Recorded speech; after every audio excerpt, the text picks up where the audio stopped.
Kami dari kelompok 11 akan mempresentasikan tugas kami terkait materi ketahanan nasional dan bela negara dengan judul terjadinya resesi ekonomi dan di masa pandemi sebagai ancaman ketahanan nasional. Dengan studi kasus, sektor ekonomi yang memburuk dapat mengakibatkan krisis ekonomi di masa pandemi. Next.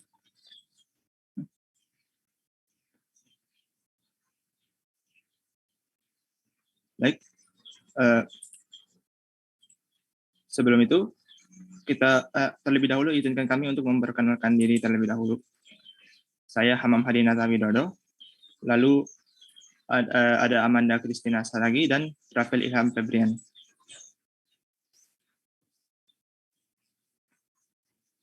Untuk pokok pembahasan yang akan kami paparkan, itu ada yang pertama, resesi ekonomi sebagai ancaman ketahanan nasional, dampak yang diakibatkan oleh resesi ekonomi, dan sikap pemerintah dalam menanggulangi resesi ekonomi di masa pandemi. Selanjutnya untuk resesi ekonomi sebagai ancaman ketahanan nasional akan dibahas oleh Rafael Ilham. Baik, bagi pokok pembahasan yang pertama tentang resesi ekonomi sebagai ancaman ketahanan nasional.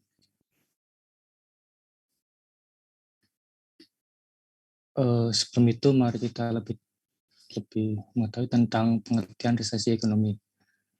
Resesi ekonomi itu dapat merupakan keadaan di satu negara pada periode tertentu dengan penurunnya roda perekonomian, atau bisa ditentukan dengan nilai PDB selama 2 kuartal berturut-turut.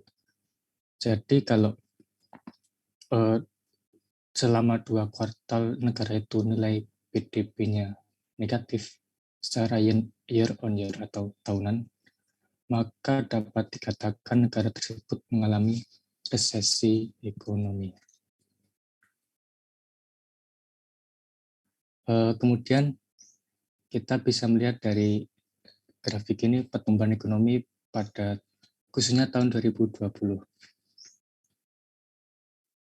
Ini dapat pada deskripsi di sini dapat dilihat bahwa pada tahun 2020 Indonesia telah terlihat bahwa mengalami penurunan pertumbuhan PDB real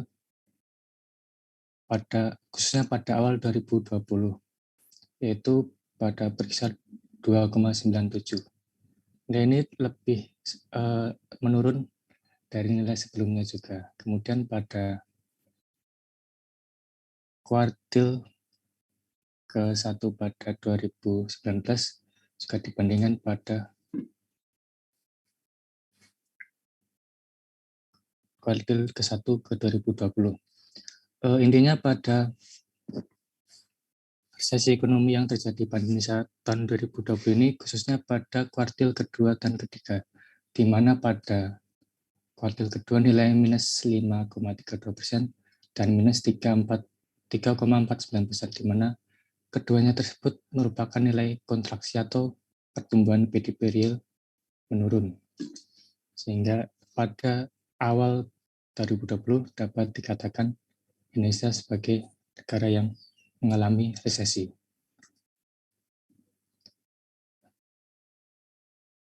Kemudian, apa itu penyebab resesi ekonomi? Kami membahas 4 penyebab resesi ekonomi. Yang pertama itu guncangan perekonomian yang tiba-tiba. Dalam khususnya tahun 2020, Indonesia juga mengalami guncangan perekonomian yang secara tiba-tiba, yaitu pandemi COVID-19. Sebenarnya guncangan ini tidak terjadi di negara Indonesia saja, tapi hampir dari negara seluruh dunia, sehingga kondisi perekonomian secara umum itu memburuk atau tidak membaik. Kemudian yang kedua itu terjadinya inflasi besar-besaran. Terjadinya inflasi ini mengakibatkan kemampuan seseorang untuk membeli sesuatu barang sangatlah sulit karena nilai uang tersebut sangatlah rendah. Kemudian kepada yang deflasi itu prinsipnya hampir sama dengan inflasi.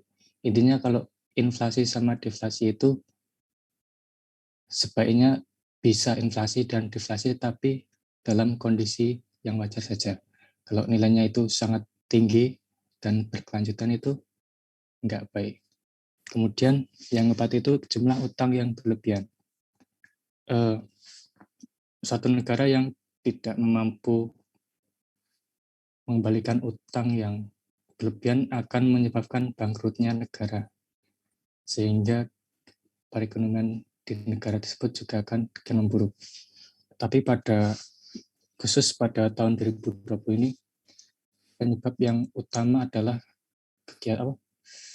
kondisi pandemi COVID-19 yang hampir melanda di seluruh negara, khususnya Indonesia. Kemudian, apa itu ancaman resesi terhadap ketahanan nasional?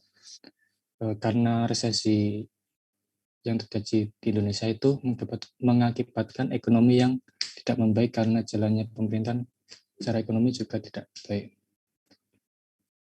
Menurut Undang-Undang Republik Indonesia tahun nomor 3 tahun 2002 tentang pertahanan negara, itu menjelaskan bahwa keselamatan segenap bangsa itu harus dijaga, keutuhannya dari ancaman dan gangguan, di mana ancaman yang mungkin bisa terjadi dari kegiatan terpuruknya ekonomi ini adalah melalui kesejahteraan masyarakat secara umum. Mengingat tragedi dari krisis ekonomi 1998, di mana ekonomi Indonesia sangat buruk mengakibatkan kegiatan anarkis dari kelompok masyarakat yang unjuk rasa terhadap kondisi ekonomi yang memburuk sehingga mengambil keputusan untuk menurunkan Presiden Soeharto. Dari tragedi ini dapat diingatkan bahwa ancaman resesi yang bisa terjadi di negara Indonesia ini sebaiknya tidak terulang kembali menjadi kegiatan anarkis yang mampu mengancam keselamatan bagi orang-orang yang tidak bersalah. Itu menurut ancaman terhadap ketahanan nasional khususnya di bidang resesi. Kemudian dampak yang diakibatkan oleh resesi ekonomi akan dijelaskan oleh Hamam Hadinata. Oke, baik. Untuk dampak yang diakibatkan oleh resesi ekonomi, next.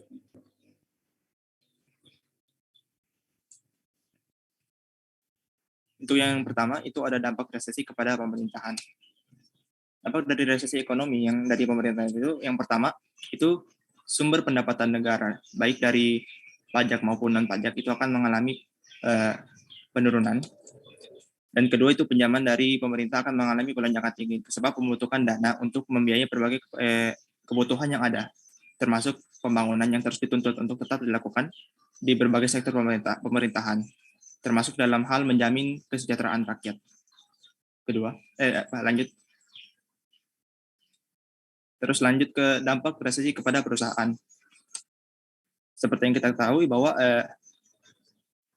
dengan adanya resesi nantinya akan mengakibatkan resesi ekonomi akan mengakibatkan masyarakat itu akan lebih berhati-hati dalam menggunakan uang, yang mana nantinya akan mengakibatkan jumlah permintaan barang dan jasa menurun, dan akhirnya laba perusahaan juga akan ikut turun.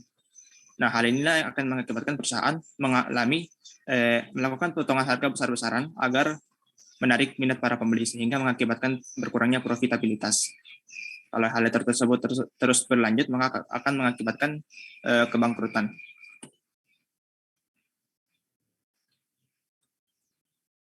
Lalu dampak untuk resesi kepada tenaga kerja sektor industri. Seperti yang dijelaskan sebelumnya, bahwa dengan berkurangnya profitabilitas dari perusahaan, sehingga pendapatan dari para pekerja akan semakin berkurang. Yang mana jika hal tersebut terus berlanjut, maka bisa berakibat pada terjadinya kasus PHK, hilangnya lapangan pekerjaan, dan bahkan hingga jumlah pengangguran meningkat. Bahkan menurut Kemenaker sendiri, pada tahun 27 Mei 2020, Kemenaker mencatat sebanyak 1 juta pekerja formal harus dirumahkan. Sekitar 378.000 pekerja formal mengalami PHK dan 318 pekerja informal itu ikut terdampak. Next. Lalu yang terakhir itu dampak resesi kepada sektor pariwisata. Salah satu sektor yang terdampak terjadinya resesi ekonomi itu salah satunya itu sektor pariwisata. Karena seperti yang kita ketahui bahwa karena adanya kebijakan lockdown dari pemerintah sehingga untuk mulai dari bandara sendiri mulai ditutup, transportasi dari satu daerah ke daerah lain semakin sulit sehingga mengakibatkan jumlah pengunjung dari berbagai tempat wisata mengalami penurunan.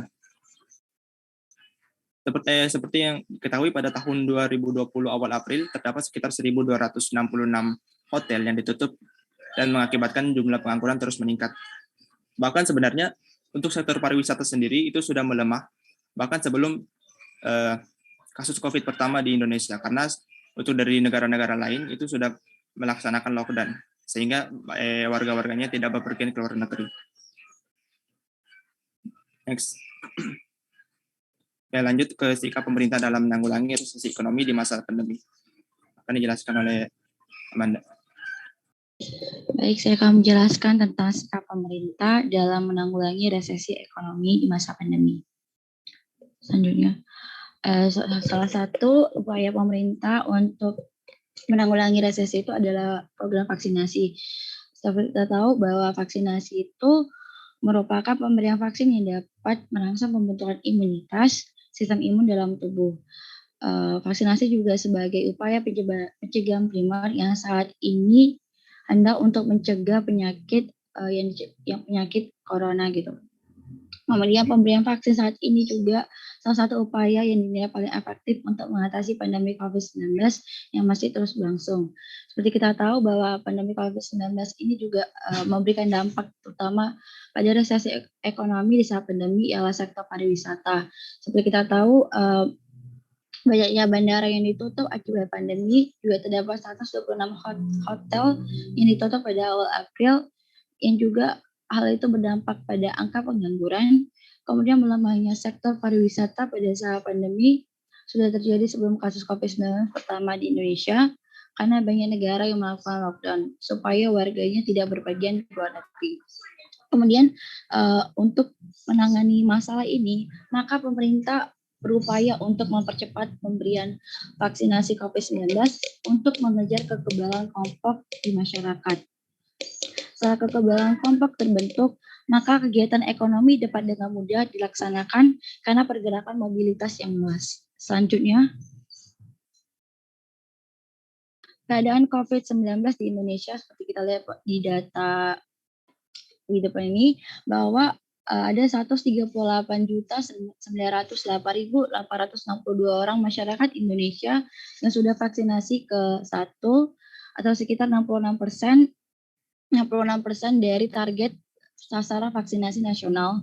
Kemudian ada 755.660 orang masyarakat Indonesia atau sekitar 45,4% dari target sasaran vaksinasi nasional sudah melaksanakan vaksinasi tingkat kedua.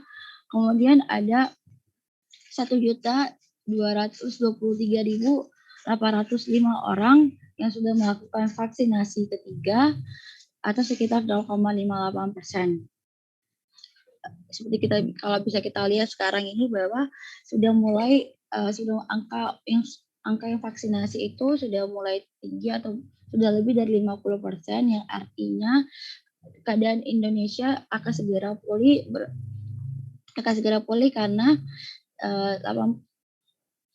karena semakin banyak orang yang sudah vaksinasi. Selanjutnya, kedua, ada bantuan sosial. Untuk menyelamatkan perekonomian nasional yang kolaps akibat pandemi coronavirus disease 2019 atau COVID-19, pemerintah perlu lebih agresif lagi dalam mengejar stimulus terutama untuk menjaga daya beli masyarakat.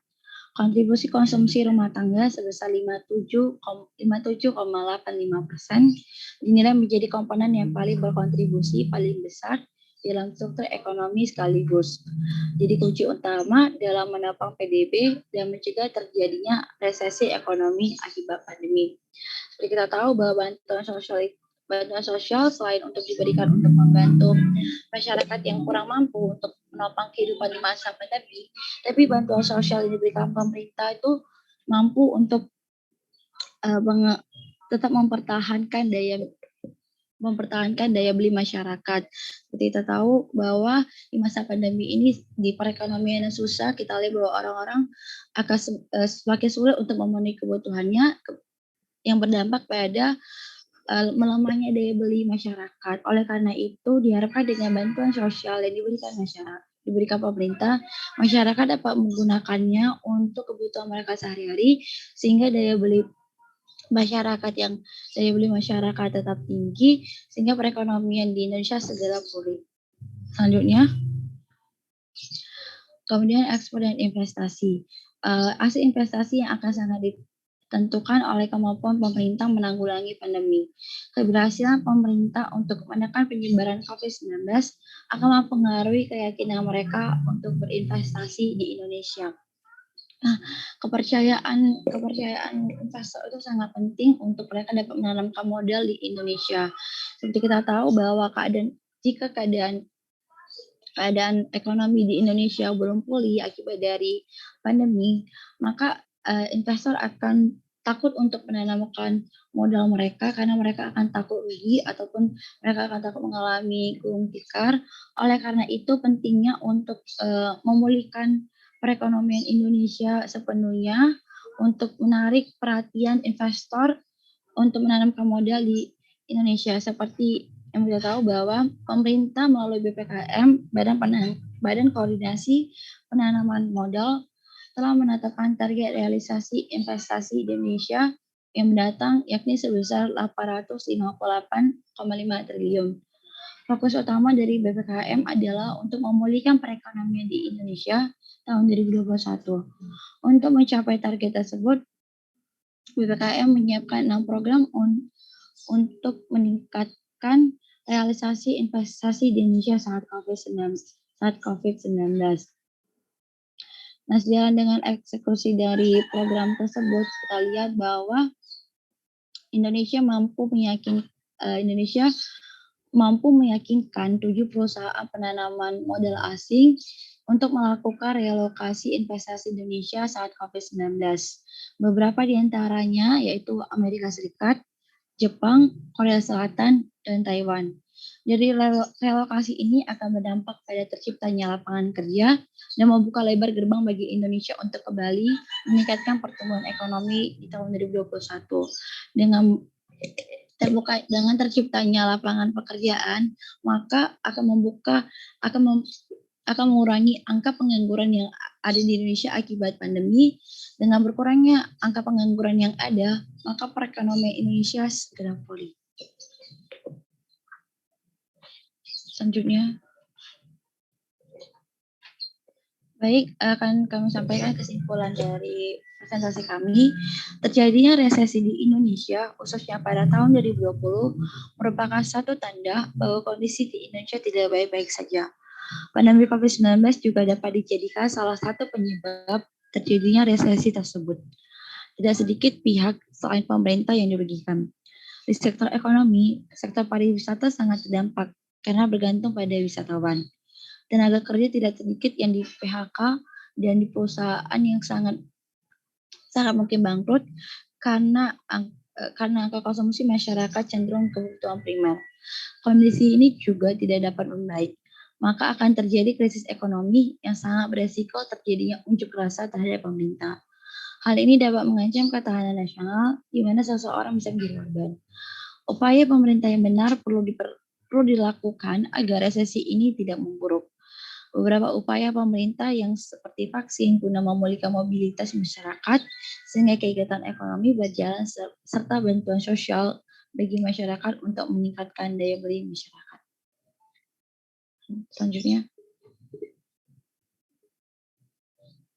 Selanjutnya saya serahkan kepada Saudara Hamam.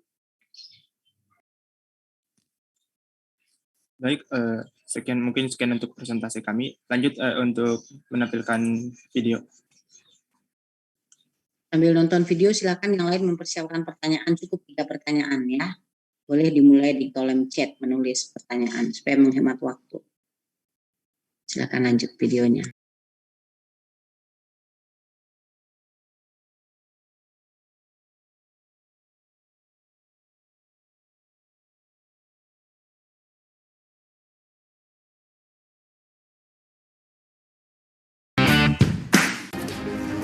Anda kembali menyaksikan berita utama di segmen Kompas Bisnis. Saudara, pertumbuhan ekonomi dalam negeri akhirnya menyentuh teritori positif. Artinya Indonesia resmi keluar dari resesi. Menurut rilis data Badan Pusat Statistik hari ini, ekonomi Indonesia pada triwulan 2 2021 tumbuh 3,31% secara kuartalan. Sedangkan secara tahunan, pertumbuhan ekonomi Indonesia kuartal 2 menyentuh 7,07% setelah 4 kuartal sebelumnya berada di zona negatif. Peningkatan mobilitas sepanjang April hingga Juni kemarin mendorong tumbuhnya konsumsi rumah tangga. Selain itu, industri pengolahan juga memberikan kontribusi signifikan. Angka 7,07% ini memberikan klarifikasi kepada kita semua ya, bahwa dengan membaiknya penanganan kesehatan COVID-19 ini ya, tentang kesehatan atau penurunan kasus hariannya itu akan mendorong mobilitas masyarakat yang semakin baik dan pada akhirnya itu memberikan klarifikasi ekonomi kita membaik gitu. Berikutnya, kinerja ekonomi kuartal 3 sangat tergantung pada penanganan pandemi dan terbatasnya mobilitas akibat varian Delta. Pemerintah akan menjaga mesin pertumbuhan dengan cara meningkatkan serapan belanja pemerintah serta investasi.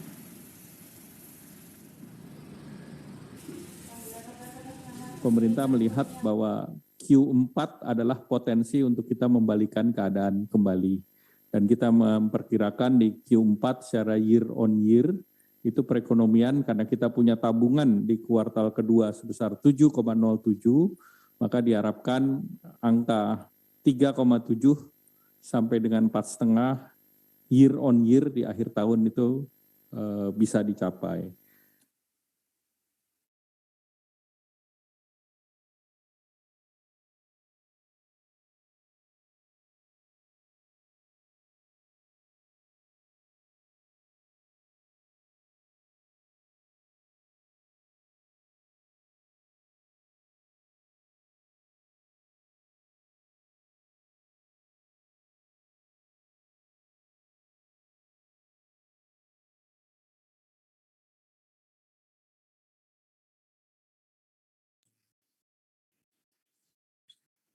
Baik, mungkin saja yang bisa kami paparkan dari kelompok 11.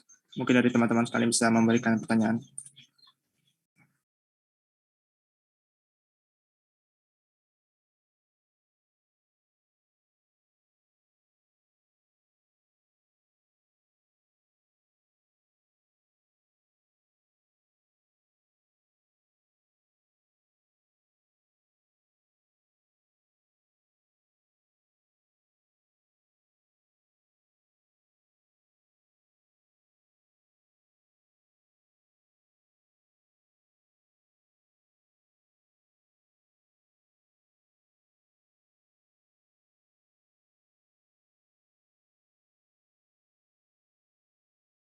Sudah ada 2 pertanyaan di kolom chat, silakan dilihat itu kelompok 11, kelompok 10 ya. Dari ada 3 tuh, dari Abdullah, dari Farhan, dari Ahmad Zain. Udah cukup ya? 3 pertanyaan. Ya, silahkan diskusi dulu untuk menjawab 3 pertanyaan ini.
Izin menjawab pertanyaan saudara Ridwan.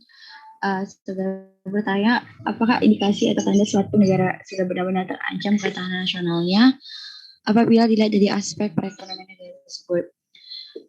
Seperti kita tahu bahwa bukan hanya negara Indonesia saja yang mengalami resesi, bahkan negara-negara di dunia pun seperti negara-negara maju seperti Amerika Serikat, seperti Inggris, kemudian Singapura juga mengalami resesi ekonomi. Bahkan di kuartal 1 2020 pertumbuhan ekonomi Singapura tercatat minus 0,7% dan kemudian berlanjut minus 12,6% di kuartal 2 tahun 2020. Indonesia saat ini juga sedang diambang resesi, di mana pemerintah memperkirakan pertumbuhan ekonomi kuartal 2 tahun 2020 kontraksi minus 3,5% hingga kemudian di kuartal 3 2020 hingga minus 5,1% dengan titik tengah di minus 4,3%. Nah, keadaan ekonomi seperti apa sih yang benar-benar mengancam ketahanan nasional? Keadaan perekonomian benar-benar mengancam nasional itu ketika terjadi krisis ekonomi, di mana apabila resesi ekonomi ini tidak ditangani oleh pemerintah yang berakibat resesi ekonomi dalam jangka waktu yang lama, yang dapat menyebabkan krisis ekonomi seperti krisis ekonomi tahun 1998, hal tersebut akan mengancam ketahanan nasional apabila tidak segera ditangani. Mungkin itu yang saya sampaikan. Apakah jawaban saya sudah jelas? Sudah, terima kasih. Terima kasih, Dr. Ridwan.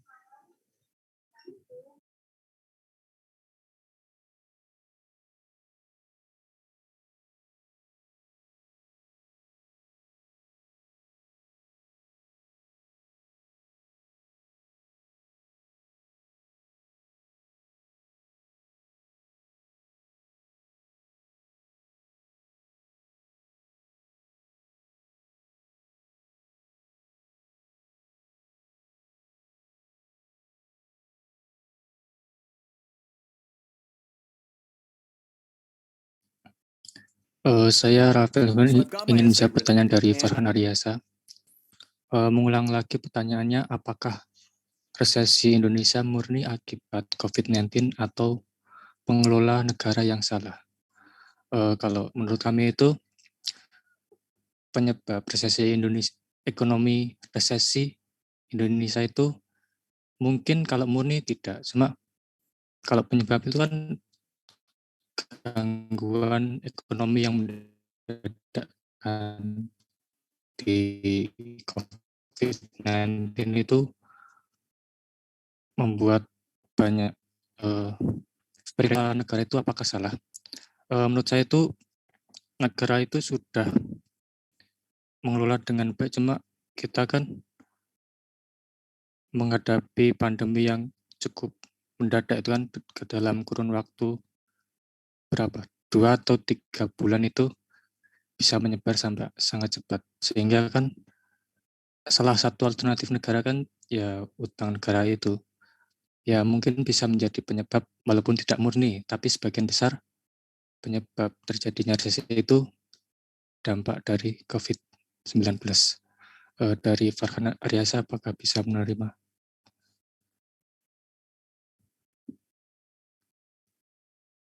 Baik.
Baik, saya pemerintah akan mencoba menjawab pertanyaan dari Ahmad Tabit. Jadi seperti yang dipertanyakan kan utang pemerintah dari era Presiden Jokowi itu membengkak, di mana pada akhir September 2021 utang pemerintah sudah menembus 6.711,52 triliun. Untuk bagaimana pemerintah menangani utang negara yang membengkak tersebut?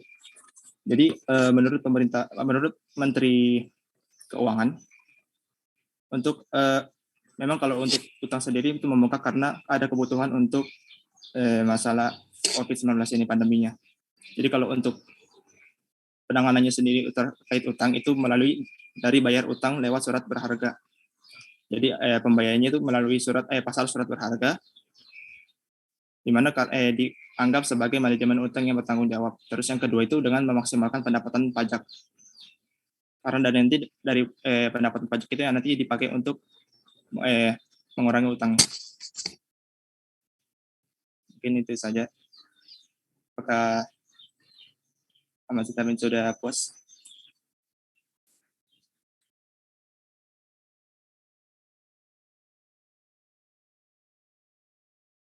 Baik, mungkin itu saja dari kami kelompok 11. Apabila ada salah kata, mohon dimaafkan.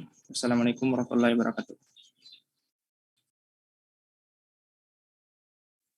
Cukup ya. Kira-kira ada nggak ya di negara di dunia ini yang nggak punya utang? Coba kelompok 10, ada nggak ya negara di dunia ini yang nggak punya utang? Nggak ada, Bu. Nggak ada kayaknya. Tapi kalau orang tanya ada punya utang atau enggak, bisa saja. Saya sekarang nggak punya utang, terus terang aja. Dulu sebelumnya memang punya utang. Ya, rata-rata PNS itu punya utang, SK-nya tergadai. Ntar kalau kalian udah jadi PNS ya awal-awal biasanya tuh. SK tergede buat apa? Buat bayar di rumah biasanya. Ya. Saya terus terang memang ya kemarin punya utang, tapi utang saya tuh utang yang ada hasilnya gitu. Jadi bukan utang yang sifatnya konsumtif yang kemudian tidak menghasilkan. Nah begitu juga dalam konteks negara, pastinya tidak ada negara yang tidak memiliki hutang. Ya. Boleh dikatakan negara-negara kaya pun punya utang. Gitu. Cuman memang selagi hutang yang dibuat oleh negara itu untuk kepentingan negara, untuk kepentingan pembangunan, itu kan akan mendongkrak kehidupan perekonomian negara tersebut. Gitu. Asal negara itu memiliki kemampuan untuk membayar hutang. Bahkan ada yang mengatakan kalau negara itu bisa berutang, masih dipercaya untuk diberi utang oleh negara tetangga, berarti negara itu masih dianggap memiliki kemampuan untuk membayar utang, berarti negara yang masih kuat. Nah, tapi memang juga bukan berarti kemudian kita menjadi sebuah negara yang ketergantungan dengan utangnya tinggi. Ya, nanti kan kalau kita terbebani terus-menerus oleh utang, yang ada malah negara kita nanti kolaps ya. Tapi mudah-mudahan nggak seperti itu. Ya, memang saya sendiri sebenarnya orang ekonomi mungkin yang lebih pas untuk menjawab bagaimana sih sebenarnya mekanisme utang piutang antar negara ini gitu. Tapi yang jelas yang saya tahu hampir semua negara itu punya utang. Ya. Apalagi Indonesia gitu ya, negara-negara maju aja seperti Amerika Serikat itu punya utang gitu kan. Nah yang penting kita punya utang bisa membayar, itu yang penting ya. Sama kalian pikir tuh pejabat-pejabat pengusaha konglomerat itu mereka nggak punya utang, mereka juga bikin usahanya tuh dengan utang tuh. Keluarga Bakri itu utangnya juga banyak itu, cuman bedanya mereka punya utang, kemudian utangnya itu dia pakai pinjaman itu dia pakai untuk modal usaha, dari modal itu dia putar dan dari situlah mereka bisa membayar utang. Ya, bukan berarti pengusaha itu kemudian mereka buka usaha tidak dengan utang itu, mereka bekerja sendiri atau dengan modal sendiri, nggak mungkin itu, apalagi pengusaha-pengusaha besar. Nah yang takut berutang ya kayak orang seperti saya ini, kalau berutang kan benar-benar harus membayar dari gaji yang kita peroleh, otomatis harus mengurangi hemat-hemat dalam hal pendapatan pengeluaran. Ini yang sudah saya tidak lakukan lagi setelah rumah saya udah selesai hutangnya, ya saya udah nggak mau lagi ya, biarin aja, saya nggak pengen nambah-nambah macam-macam lagi ya, hidup sesuai aja lah pengeluaran dengan pendapatan. Jadi enak juga ternyata kalau udah nggak ada cicilan dari rekening ya.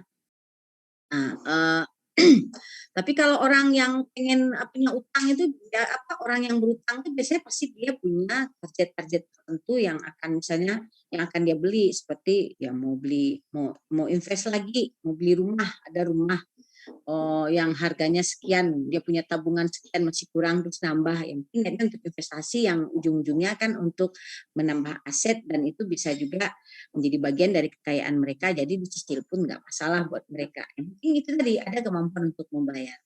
Nah kemudian kalau masalah resesi ya salah satunya memang yang membuat negara itu mengalami resesi ekonomi dalam negaranya ketika dia memiliki terus-menerus menambah hutang dan tidak memiliki kemampuan untuk membayar utang.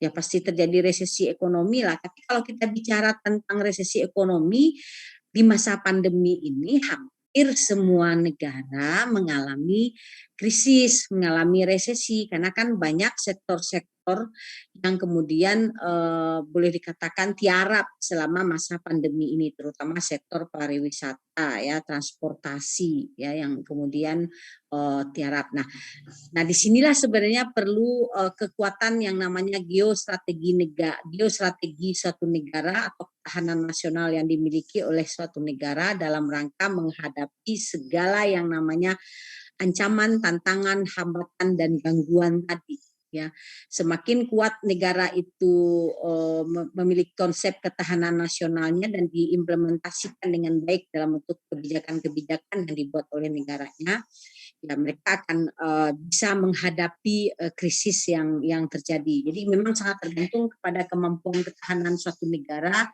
dalam menghadapi krisis dan menyelesaikan krisis.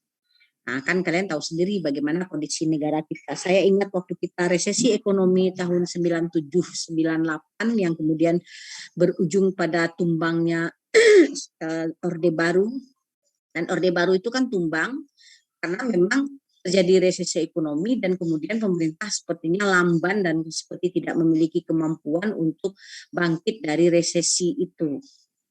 Nah, bandingkan dengan negara di tetangga kita waktu itu Malaysia dan Singapura, karena hampir semua negara di Asia juga dihantam badai krisis ekonomi pada tahun 97-98 itu. Tapi mereka cepat bangkit dan bisa menyelesaikan. Nah, Indonesia kemudian kita seperti dihajar oleh krisis ekonomi yang kita sendiri susah untuk bangkit dan akhirnya terjadilah krisis kepercayaan kepada pemerintah yang berujung kemudian jatuhnya Orde Baru.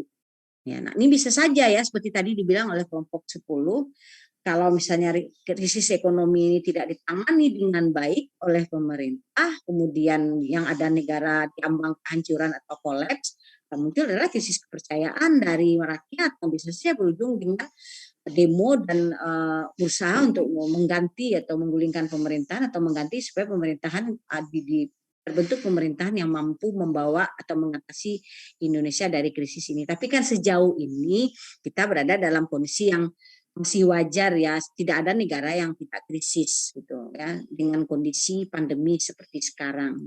Apalagi ini katanya di negara Amerika dan Eropa sudah mulai lagi ada gelombang keempat virus COVID. Nah, ini yang tadinya kita sudah mulai menggeliat untuk membangkit lagi secara ekonomi, kehidupan pariwisata juga sudah mulai naik, dan sekarang mulai lagi ada pembatasan. Nah, ini memang ternyata perlu waktu lama dan kalau kayak gini kan ini namanya bencana. Kalau dalam bahasa hukumnya force majeure, tidak ada negara yang bisa disalahkan kalau kemudian mereka mengalami krisis akibat kondisi pandemi seperti sekarang. Tapi disinilah bisa kita kaitkan bagaimana kemampuan negara untuk menghadapi krisis ini bisa kita kaitkan dengan materi kita hari ini tentang ketahanan nasional atau geostrategi Indonesia dan kemudian upaya bela negara. Nah, oke, kira-kira seperti itu dan sekarang saya coba share screen materi yang sudah saya bagikan semalam. Mudah-mudahan sudah ada yang sempat kalian baca.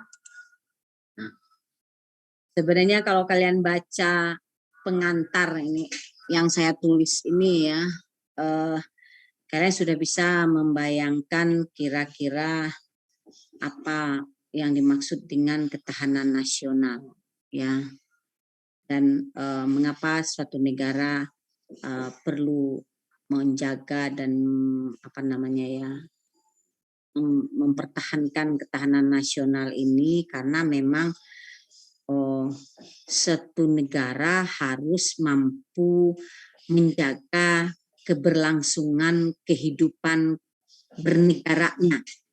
Ya, ini kan salah satu tujuan negara ya, harus mampu menjaga keberlangsungan kehidupan bangsa ini ya, dengan cara apa? Dengan cara ada kemampuan dari negara itu untuk menjaga ketahanan nasionalnya dalam berbagai aspek ya.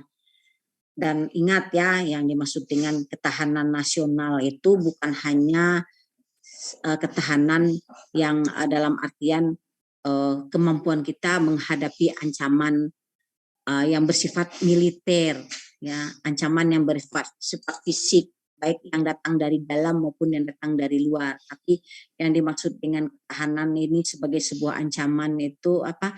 Ancaman itu dalam rangka ketahanan nasional itu meliputi ancaman yang bersifat fisik ataupun yang non fisik ya. Nah, termasuk ancaman kesehatan. Jadi kita juga harus memiliki kemampuan menjaga ketahanan kesehatan. Nah, salah satunya seperti ketika ada wabah seperti ini, kita juga harus punya strategi-strategi yang gitu untuk bisa mampu dengan cepat menyelesaikan masalah pandemi ini atau penyebaran virus ini. Ya, harus ada kebijakan-kebijakan strategis yang dilakukan oleh pemerintah. Nah, karena kan kalau kalian lihat sangat tergantung kepada kemampuan dan kecepatan gerak satu negara untuk bisa cepat selesai dari krisis pandemi ini. Nah, salah satu contoh kan seperti di negara Asia yang paling katanya sukses meredam dan menyelesaikan masalah penyebaran virus COVID-19 itu kan Vietnam. Kemarin di awal-awal ketika kita semuanya diserang, dihajar oleh gelombang COVID yang membuat semua negara boleh dikatakan kalang kabut gitu. Ternyata di Vietnam itu satu-satunya negara yang katanya angka kematian itu 0 karena COVID-19 ya. Jadi ketika ada satu orang yang kena, kemudian mereka langsung melakukan penelusuran siapa saja yang kemudian yang pernah berinteraksi dengan orang tersebut, dan kemudian dia melakukan karantina ketat. Dan sampai sejauh ini katanya Vietnam termasuk negara yang masih sudah relatif sudah aman dari virus. Tapi nggak tahu apakah karena sudah ada hantaman keempat ya. Kalau kita masih katanya menunggu gelombang ketiga, tapi mudah-mudahan jangan cukup selesai di gelombang kedua ya. Jadi bagaimana kemampuan suatu negara itu ya tergantung kebijakan yang dibuat oleh negara ya, termasuk Indonesia. Tapi saya pernah dengar ya dari pihak Kementerian Kesehatan katanya Jakarta itu termasuk negara yang tergolong sukses dalam penanganan penurunan positif COVID. Dan kota Jakarta termasuk negara yang sukses dalam penanganan COVID untuk warganya. Dan kemudian kan kita berhasil menurunkan angka positif. Ya walaupun katanya sekarang ada kecenderungan ada meningkat lagi, tapi meningkatnya itu enggak seperti ketika COVID di masa Juni-Juli yang beberapa bulan yang lalu yang memang itu luar biasa peningkatannya. Nah, oke, jadi silakan kalian baca bahwa ketahanan nasional atau national resilience merupakan salah satu konsepsi kenegaraan. Ketahanan sebuah bangsa pada dasarnya dibutuhkan guna menjamin serta memperkuat kemampuan bangsa yang bersangkutan dalam rangka mempertahankan kesatuannya menghadapi ancaman yang datang. Ya, maupun mengupayakan sumber daya guna memenuhi kebutuhan hidup. Ya, bagaimana kita mampu mempertahankan mempergunakan sumber daya yang kita miliki untuk memenuhi kebutuhan hidup. Nah, semua negara pasti memiliki sumber daya yang mereka gunakan untuk memenuhi semua kebutuhan hidupnya. Ya, kalau nggak berani mereka mendirikan sebuah negara atau berdiri menjadi negara sendiri. Ya, karena mereka punya SDM-nya, mereka punya sumber kekayaan alamnya, mereka punya wilayah yang mereka jadikan sebagai salah satu aset utama mereka untuk mendirikan sebuah negara. Oke, apa itu geostrategi? Ya, geostrategi dengan geopolitik itu dilekatkan dalam istilah yang sama, yaitu geografi. Ya, jadi geostrategi itu adalah pelaksanaan dari geopolitik. Ya, geostrategi adalah strategi dalam memanfaatkan konstelasi geografis, konstelasi keadaan wilayah, ya, suatu negara untuk menentukan kebijakan, tujuan dan sarana untuk mencapai tujuan nasional. Jadi kalau geopolitik itu bahwa kebijakan politik yang dibuat oleh suatu negara harus mempertimbangkan keadaan wilayah atau keadaan geografis. Nah, kalau geostrategi itu bagaimana strategi dalam menerapkan kebijakan-kebijakan itu dengan tetap mempertimbangkan kondisi geografis atau konstelasi geografis yang dimiliki oleh sebuah negara. Ini secara teori, tapi memang kalau kita perhatikan secara praktek ini yang kayaknya sulit untuk diwujudkan atau diimplementasikan oleh pemerintah kita. Ya, banyak sekali kebijakan-kebijakan yang dibuat oleh negara, tapi tidak mempertimbangkan kondisi geografis atau kondisi wilayah, tapi lebih kepada kebijakan instan yang hanya menguntungkan para pihak. Ya, salah satu contohnya kebijakan impor. Ya.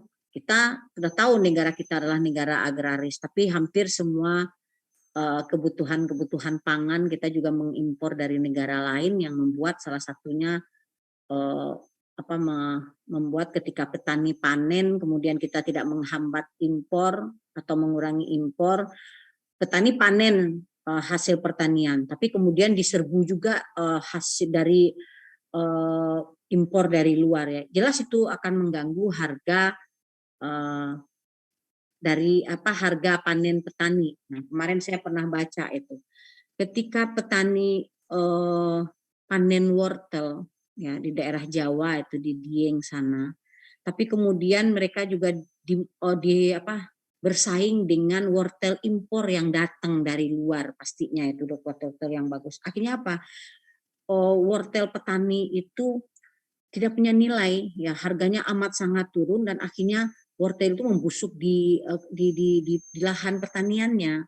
Bahkan kemudian ada yang dibagi-bagi, kemudian dijadikan makanan ternak dan segala macam. Nah, ini angka kayak gini nih terlalu sering terjadi di Indonesia ya. Nah, ini saya pikir ini salah satu yang meleset dari yang namanya geopolitik dan geostrategi ya yang diterapkan oleh pemerintah. Jadi kadang-kadang ini kayak semacam jargon atau lip service aja ketika kita membahas ada konsep ketahanan nasional, ada konsep wawasan Nusantara, tapi ternyata lemah dalam implementasi. Nah, tugas kita nanti nih, tugas kalian nih ke depan sebagai calon penerus bangsa, calon pemimpin bangsa, mari kita implementasikan konsep-konsep yang kita miliki itu dalam konteks kebijakan-kebijakan sehingga ini benar-benar mampu bermanfaat untuk menjaga keberlangsungan. Jadi jangan hanya bangsa secara keseluruhan ya, jangan hanya untuk kepentingan-kepentingan kelompok-kelompok tertentu. Ya. Oke, kemudian geostrategi itu memiliki dua sifat ya, bersifat daya tangkal.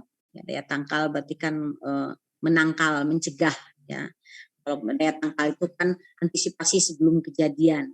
Kemudian bersifat mengembangkan sesuatu yang sudah ada ya, yang dari unsur-unsur yang bisa kita kembangkan untuk menjaga keberlangsungan suatu negara. Nanti akan kita lihat itu yang ada Astagatra ya. Kemudian geostrategi pelaksanaan dari geopolitik yang dalam rangka sesuai dengan tujuan dari proklamasi, tujuan dari negara yang diamanatkan lewat Undang-Undang Dasar ya. Kemudian diwujudkan dalam konsepsi ketahanan nasional yang unsur-unsurnya untuk ketahanan nasional itu terkenal dengan istilah Astagatra.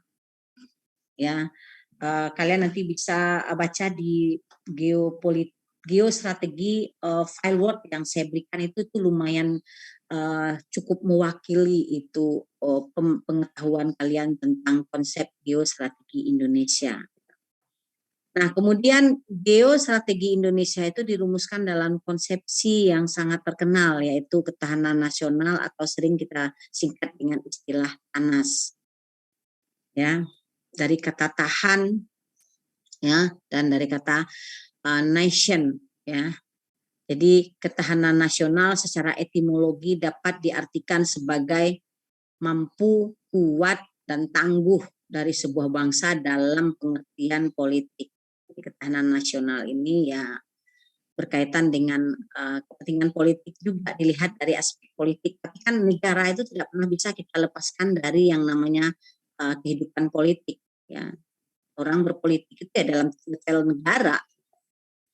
Nah, kemudian ini dia ketahanan nasional ya, yang kalau kita lihat supaya lebih mudah dipahami, saya bikin dalam bentuk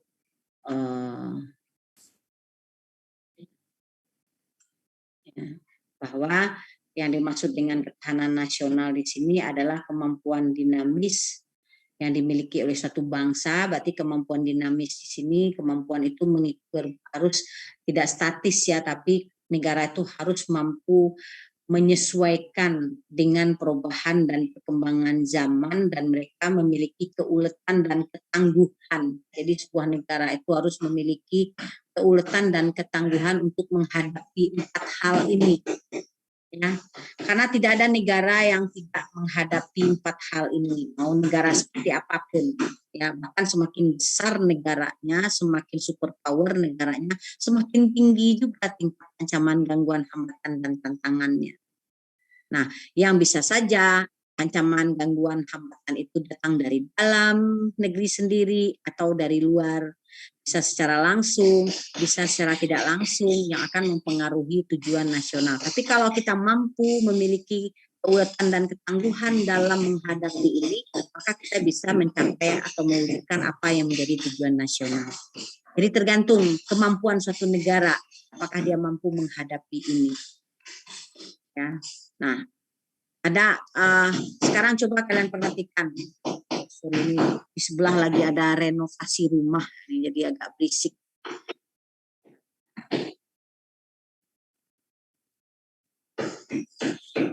Oke, kemudian ada 8 unsur ya dari konsep ketahanan nasional kita ya, yang ini yang perlu dikelola dengan baik ya, di mana ada 8 gatra ya, yang terdiri dari 3 gatra kehidupan alamiah, yaitu kehidupan alamiah itu artinya ini yang disebut dengan tangible ya, sesuatu yang berwujud, aset yang bisa kita raba dengan panca indera dan bisa kita manfaatkan gitu. Ya, letak secara geografis kondisi negara kita kan ada wujudnya kelihatan, kemudian kekayaan alam yang kita miliki baik meliputi flora, fauna, termasuk kekayaan alam yang bisa ditambang, kemudian penduduk. Nah, ini adalah gatra alamiah yang memang secara alamiah sudah disediakan di negara kita, di wilayah kita. Nah, inilah yang sebenarnya yang menjadi sumber. Kemudian ada gatra sosial yang disebut dengan pancagatra, ini yang disebut dengan gatra intangible. Nanti silakan kalian buka di file Word yang ada di Google Classroom yang saya kirim ya. Jadi ada 5 gatra ideologi. Jadi kepencet-pencet terus nih. Kayaknya lebih kelihatan seperti ini dari di laptop saya ya. Ada gatra ideologi, ada gatra politik, ada gatra ekonomi, dan ada gatra sosial budaya, serta gatra pertahanan dan keamanan. Nah, kurang lebih ini hubungannya seperti ini, bahwa antar gatra itu berhubungan, saling ada kait-mengkait ya.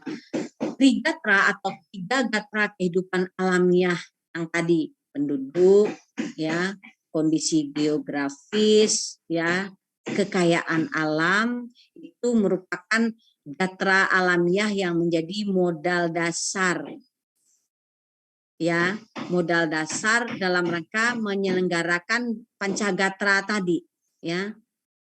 Jadi untuk menjaga ketahanan di bidang ideologi, sosial budaya, politik, pertahanan dan keamanan, itu kan perlu modal, perlu biaya. Nah, jadi bagaimana kita mampu mengelola 3 gatra alamiah tadi yang bisa kita jadikan sumber modal atau sumber anggaran kita. Karena ingat ya, kita bisa memanfaatkan kondisi geografis kita ini sehingga itu menjadi pemasukan devisa negara, kita bisa memanfaatkan dan mengelola sumber kekayaan alam kita yang luar biasa ini menjadi sumber penghasilan negara. Kita mampu meningkatkan SDM kita sebagai sumber dari aset negara. SDM itu kan aset yang luar biasa ya. Maka dari modal dasar yang kita miliki dari 3 gatra alamiah itulah yang membuat kita mampu menjaga dan menyelenggarakan 5 ketahanan negara tadi ya, ketahanan di bidang ideologi yang pancagatra tadi ya. Oke, kemudian ada beberapa model ketahanan nasional ya, ada model Lemhanas. Nah, model Lemhanas ini yang barusan saya bilang ya, kita mengenal ada kelompok tangible ya, yang sebagai modal dasar dari suatu negara untuk menjaga keberlangsungan negaranya, untuk bisa menjaga menyelenggarakan atau mewujudkan yang namanya pancagatra tadi, ketahanan di bidang sosial, budaya, ekonomi, politik, dan pertahanan dan keamanan. Nah, kemudian ada model Morgenthau. Kalian bisa lihat bahwa di model Morgenthau ini hampir sama juga dengan kita, cuman bedanya dia ada melekatkan yang namanya ada kualitas diplomasi. Kalau kita kan hanya di Trigatra dan Pancagatra. Kalian bisa nanti lihat ya di model Morgenthau, Dan kemudian Morgenthau mengatakan pentingnya kekuatan nasional untuk membina hubungan dengan negara lain. Jadi bagi Morgenthau salah satu upaya untuk memperkuat ketahanan nasional itu adalah negara itu harus memiliki kemampuan berdiplomasi dengan negara-negara lain. Nah, jadi dia ada sedikit perbedaan membagi unsur tangible dan intangible yang dimiliki oleh sebuah negara. Nah, silakan nanti kalian baca ya. Kemudian ada model Klein ya. Nah, di model Klein ini penekanannya kalau kalian dia bilang negara yang besar itu kalau negara itu memiliki jumlah penduduk SDM yang bagus. Jadi negara kecil walaupun negara maju tidak akan menjadi sebuah negara besar. Atau negara besar secara wilayah, tapi kalau SDM-nya kurang, dia juga tidak akan bisa menjadi sebuah negara besar. Tapi negara besar itu adalah negara yang didukung oleh wilayah yang besar dan kemudian memiliki kemampuan sumber daya manusia yang juga luar biasa. Jadi kita tuh sebenarnya masuk kategori Klein untuk bisa menjadi sebuah negara besar ya, negara yang akan muncul sebagai kekuatan besar karena memiliki potensi geografi yang luar biasa dan memiliki sumber daya manusia yang juga luar biasa. Nah, tinggal bagaimana kemampuan negara mengelola potensi geografis yang kita miliki itu dengan kombinasi SDM kita yang luar biasa ini. Ya, jadi artinya kita termasuk kalau menurut model ketahanan nasional Klein itu punya potensi untuk menjadi sebuah negara besar, ya, karena apa yang disebutkan oleh Klein itu ada di kita punya potensi geografi dan kita punya penduduk yang sangat luar biasa, 270 juta kurang lebih penduduk Indonesia saat ini, ya. Masih kalah sih dari Amerika, dari India dan dari Cina katanya, tapi kita termasuk negara yang penduduk terbesar di dunia, ya, yang harusnya itu bisa menjadi sumber kekuatan dari ketahanan nasional kita. Oke, azas nanti silahkan kalian baca, sifatnya juga nanti silahkan kalian baca saja. Kemudian ini tadi dimensi ketahanan yang masuk ke lingkup Pancagatra tadi, ya. Kemudian yang perlu dilakukan dalam rangka ketahanan nasional itu adalah bagaimana kemudian kita memperkuat pertahanan negara dan kemudian sebenarnya ketahanan nasional itu diwujudkan dalam konteks warga negara adalah kemampuan negara atau kesadaran dari warga negaranya untuk melakukan upaya bela negara. Nah, dan ini sudah dicantumkan di dalam Undang-Undang Dasar bahwa setiap warga negara itu berhak dan wajib ikut serta dalam upaya pembelaan negara. Nah, ini diatur di dalam pasal 27 dan pasal 30 ayat 1 Undang-Undang Dasar 1945. Ada kewajiban kita sebagai warga negara untuk melakukan pertahanan negara. Sebentar ya, saya mau ke dalam aja deh. Mau harus ke dalam kamar saya nih. Berisik banget ternyata.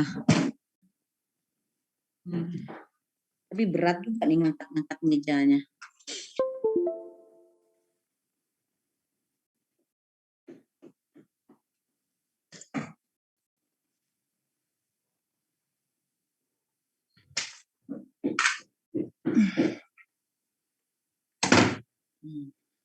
Luar biasa. Oke, kemudian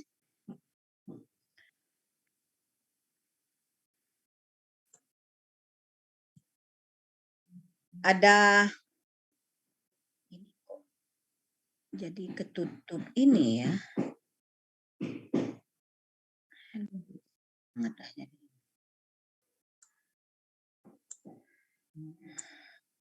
Ini judul-judulnya jadi ketutup begini ya. Nah, ini dia.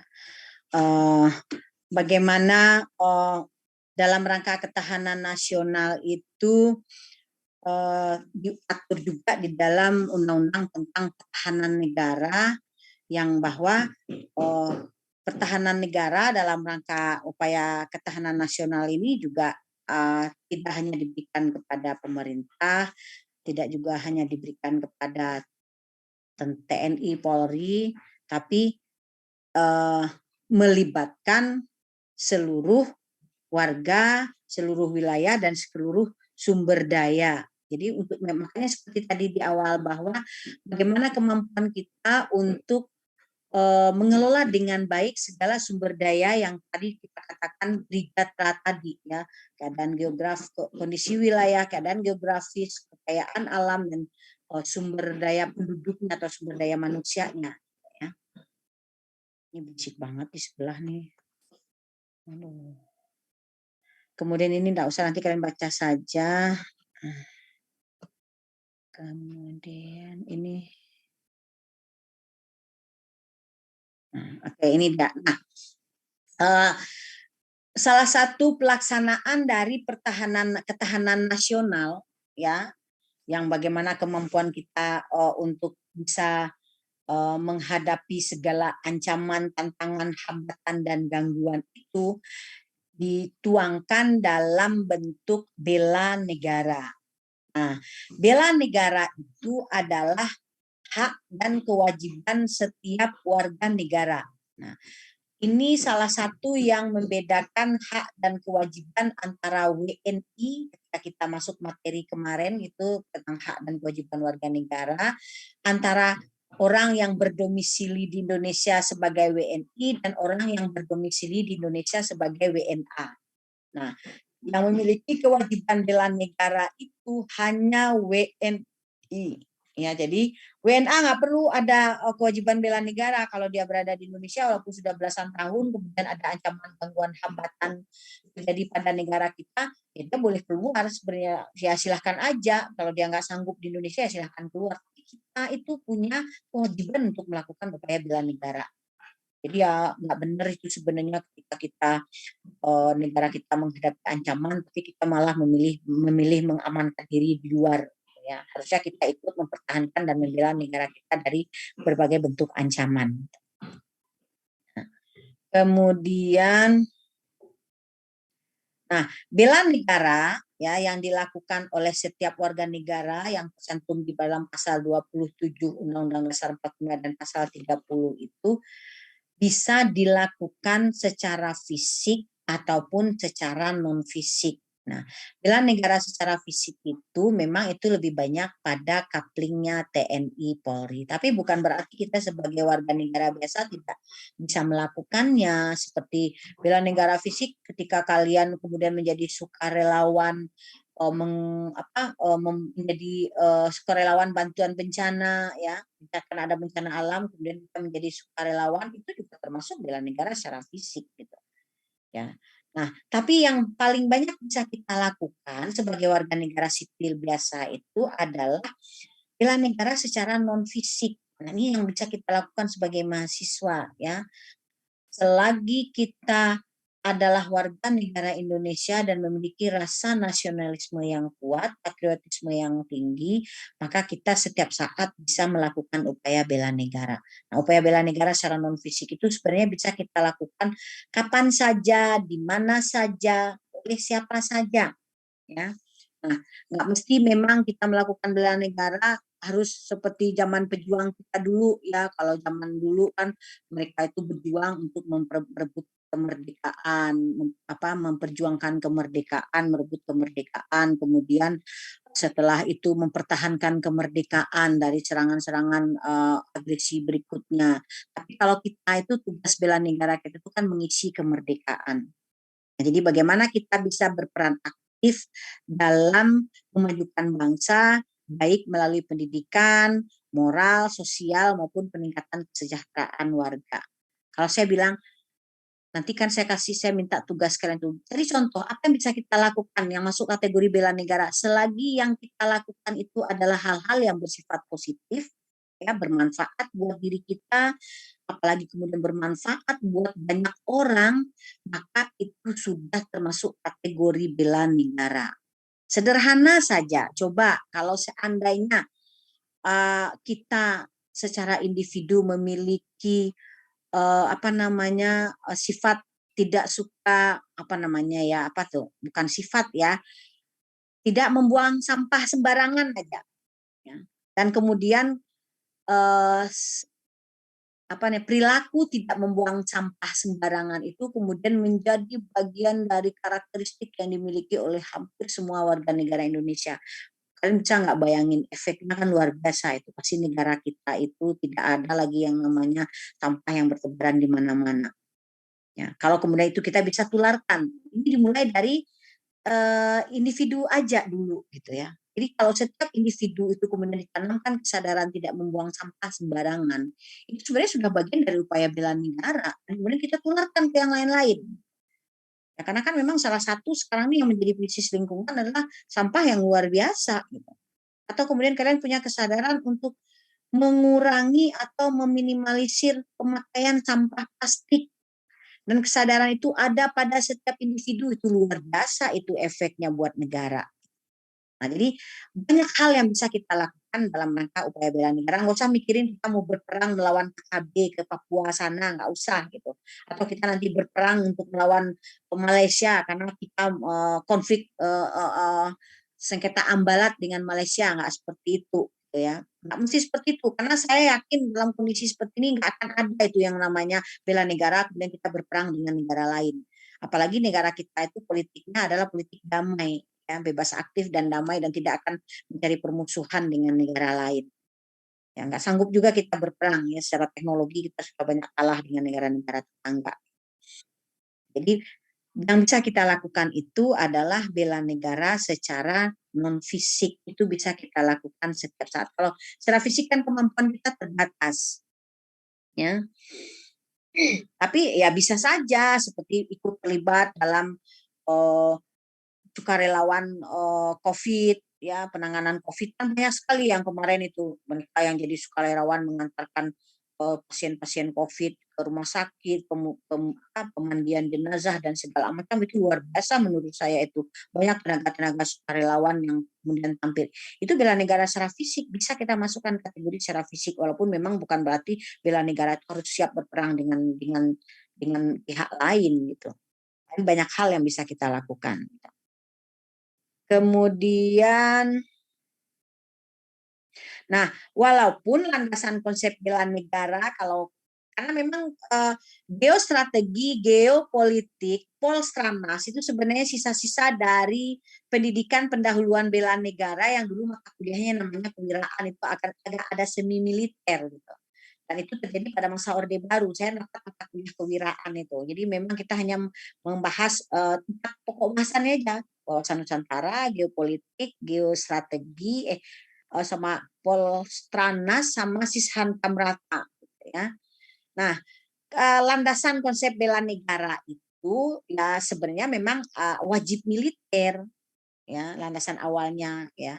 Tapi kan setelah di awal tadi saya bilang tidak hanya melulu kalau wajib militer kan bela negara yang bersifat fisik, tapi bela negara itu tidak mesti fisik, bisa fisik dan bisa non fisik. Nah, wajib militer itu adalah bentuk bela negara secara fisik ya, yang digunakan oleh negara-negara tertentu untuk membantu mereka dalam hal peniliteran, sehingga karena mereka mungkin kebijakan politik sendiri ya, sehingga diperlukan ada wajib militer ya untuk kepentingan pertahanan negaranya. Nah, seperti contoh Amerika Serikat itu kan menerapkan wajib militer bagi warga negaranya. Ya.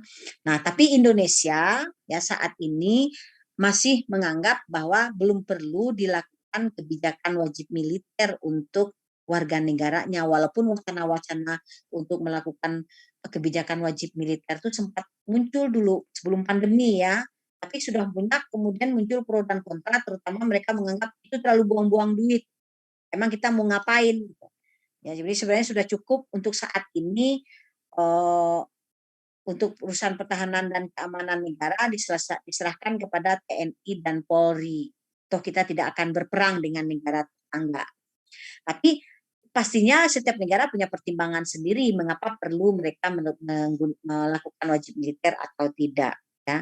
Jadi kalau negara yang cenderung memang sering berkonflik dengan negara-negara tetangga ya atau dengan negara lain, mereka memang menganggap perlu wajib militer seperti Iran, Amerika Serikat, ya. Israel apalagi gitu. Nah, kalau Singapura salah satunya mungkin yang menjadi bahan pertimbangan bagi mereka kenapa mendapatkan wajib militer bagi warga negaranya, mereka adalah negara kecil, penduduknya sedikit. Maka mereka merasa memang perlu membekali setiap warga negaranya itu ilmu militer ya, sehingga mereka nanti suatu saat kalau keadaan darurat mereka diserang oleh negara-negara tetangga yang di kiri kanan yang besar itu, paling tidak setiap warga negara itu memiliki kemampuan militer. Ya, karena dia negara kecil. Nah, Indonesia sampai saat ini setelah 70 tahun lebih kita merdeka, kita tidak merasa belum perlu untuk menerapkan wajib militer. Ya. Nah, tapi kalau sudah diterapkan undang-undang tentang wajib militer, nggak punya alasan juga kita untuk menolak, karena bisa saja nanti kalau mereka itu menolak, mereka akan bisa dapat sanksi dari negara atau misalnya membayar sejumlah denda. Kemudian mengapa perlu bela negara? Ya pastinya untuk ya mempertahankan negara. Saya yakin ya tanpa kita menerapkan wajib militer, kalau kemudian negara kita itu sudah menghadapi ancaman, apalagi ancaman itu adalah serangan dari negara tetangga, ya dalam rangka menjaga keutuhan wilayah negara, saya yakin warga negara Indonesia itu pasti akan terpanggil untuk ikut membela negara dan kalau perlu untuk ikut mengangkat senjata. Karena ini baik kaitannya dengan harkat dan martabat kita sebagai sebuah bangsa. Ya. Tanpa harus kemudian negara membuat kebijakan wajib militer. Kemudian bentuknya seperti bisa bersenjata, bisa tidak bersenjata. Kalau fisik ya bisa saja menggunakan senjata yang non fisik, yang seperti tadi saya bilang ya tidak perlu menggunakan senjata. Ya. Banyak hal yang bisa kita lakukan untuk melakukan hal-hal yang bersifat positif yang kemudian itu bermanfaat dan berdampak kepada negara kita secara keseluruhan. Kalau kemudian itu diikutin oleh individu-individu lainnya, karena kan kemampuan bela negara itu harus dimiliki oleh setiap warga negara. Ya, bukan untuk bukan untuk sebagian, tapi untuk semua warga negara Indonesia tanpa pengecualian. Oke, kemudian fungsi negara dalam kaitannya dalam pembelaan negara ini berkaitan dengan fungsi negara yang sudah kita bahas ketika kita membahas materi negara dan konstitusi. Kemudian dalam unsur negara sudah kita bahas juga ketika kita bicara tentang negara dan konstitusi. Kemudian dalam kaitannya dengan upaya bela negara, salah satu sasaran penting yang pasti dibela oleh negara adalah wilayah. Ya, wilayah, karena bicara geostrategi itu kan penekanannya kepada wilayah. Jadi bagaimana upaya kita mempertahankan wilayah negara kita, ya, karena kondisi geografis, keadaan wilayah itu juga bagian dari Trigatra yang bisa kita jadikan sebagai sumber utama kita dalam modal dasar kita dalam mewujudkan ketahanan nasional. Ya, makanya kemudian dari aspek geopolitik untuk memastikan wilayah kita kemudian melakukan perjanjian batas wilayah dengan negara-negara tetangga sehingga kita memiliki kepastian wilayah yang minggu kemarin kita sudah bahas itu di materi geopolitik, bagaimana kita melakukan perjanjian bilateral dengan 10 negara tetangga sehingga kemudian kita bisa memastikan wilayah negara Indonesia yang utuh dan mengacu kepada konvensi hukum laut internasional, terutama untuk membuat perbatasan laut dengan negara-negara tetangga. Oke, ini nggak usah. Nah, nilai-nilai yang perlu dikembangkan kepada warga negara dalam rangka upaya bela negara, menjaga ketahanan negara adalah ini, ya. Oke, saya rasa itu, ya. Nah, ini kata Soekarno ya, perjuanganku lebih mudah karena berjuang mengusir penjajah. Tapi perjuanganmu akan lebih sulit karena melawan bangsamu sendiri. Nah, kita bisa lihat ya sekarang tugas kita itu sebenarnya lebih pada mengisi kemerdekaan, tapi kadang-kadang kita sendiri sesama warga saling bersiteru, ya, berkonflik. Jadi bagaimana salah satu tugas kita dalam rangka bela negara itu untuk memiliki sikap toleransi, penghargaan terhadap perbedaan-perbedaan yang ada, itu juga bagian dari bela negara. Sehingga ketika kita memiliki rasa toleransi, ya, solidaritas yang tinggi terhadap mereka-mereka yang berbeda dengan kita, mengakui keberagaman dan pluralitas yang ada di dalam masyarakat, sehingga muncullah keharmonisan dalam kehidupan bermasyarakat, itu juga sudah merupakan upaya bela negara. Paling tidak kan kita bisa meminimalisir ancaman, gangguan, hambatan, dan tantangan yang berasal dari dalam negara sendiri, ya. Nah, kalau kemudian kita jadi lebih fokus menghadapi ancaman-ancaman yang datangnya dari luar. Nah, termasuk ancaman dalam hal bidang kesehatan. Kan kita perlu kebijakan-kebijakan yang dibuat oleh negara untuk menjaga ketahanan di bidang kesehatan, termasuk ketahanan di bidang ekonomi. Bagaimana supaya kita tidak bisa kemudian menjadi negara yang susah bangkit dari resesi ekonomi. Kita bisa membuat strategi-strategi kebijakan yang membuat kita mampu secara cepat menyelesaikan krisis ini dan kemudian kita kembali menormalkan kehidupan bangsa setelah pandemi ini berakhir. Ya. Nah, kira-kira seperti itu. Nanti silahkan kalian